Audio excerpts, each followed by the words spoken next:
Hi friends, இன்றைக்கான வீடியோவில் நம்ம என்ன பார்க்க போகிறோம் அப்படின்னா மாத்ராயே அப்படின்னா என்னென்னா, இப்போ தமிழில் லாங்குவேஜ் கற்றுக்கணும் அப்படின்னா ஃபஸ்ட் நம்ம என்ன கற்றுக்குவோம்?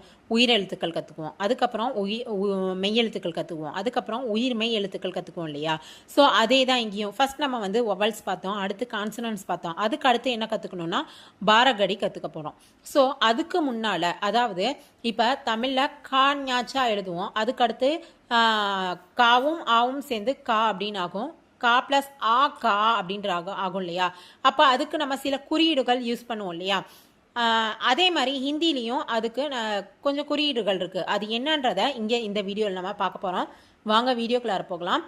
அதாவது இந்த டாபிக் நேம் வந்து மாத்ராயே அப்படின்னா மாத்ராஸ் அப்படின்னு சொல்லுவோம். ஸோ இங்கே ஆ டு அக வந்து இங்கே எழுதியிருக்கேன். இது எதுக்குன்னா இதோடைய மாத்ராஸை தான் பயன்படுத்தி நம்ம பாரகடி எழுத போகிறோம்.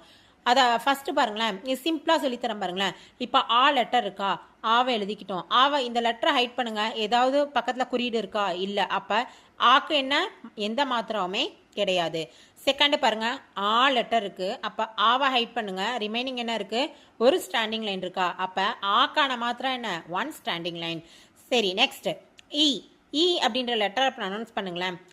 ஷார்ட்டாக முடியுது இல்லையா? அப்போ அதாவது லெட்டரோட ப்ரனவுன்சேஷன் ஷார்ட்டாக இருந்துச்சுன்னா அது லெட்டருக்கு முன் சைடு வரும் இந்த குறியீடு.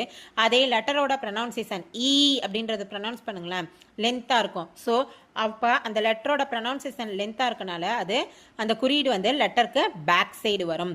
நெக்ஸ்ட் ஊ அப்படின்னும் போது இந்த விசில், இதை வந்து விசில் மாத்திரா அப்படின்னு சொல்லுவாங்க. அதாவது ஏன் அப்படின்னா பார்க்கறதுக்கு விசில் மாதிரி இருக்கனால அப்படி சொல்லுவோம். ஸோ ஊ அப்படின்றது ஷார்ட்டாக முடிகிறனால இந்த விசில் மாத்திரா லெட்டருக்கு ஃப்ரண்ட் சைடு வரும். அதே ஊ அப்படின்னு ப்ரனவுன்ஸ் பண்ணும்போது லெட்டருக்கு பேக் சைடு வரும். ஏன்னா இது லாங்காக இருக்குது. நெக்ஸ்ட் இக்ரூ அப்படின்றதுக்கான மாத்திரா வந்து சி.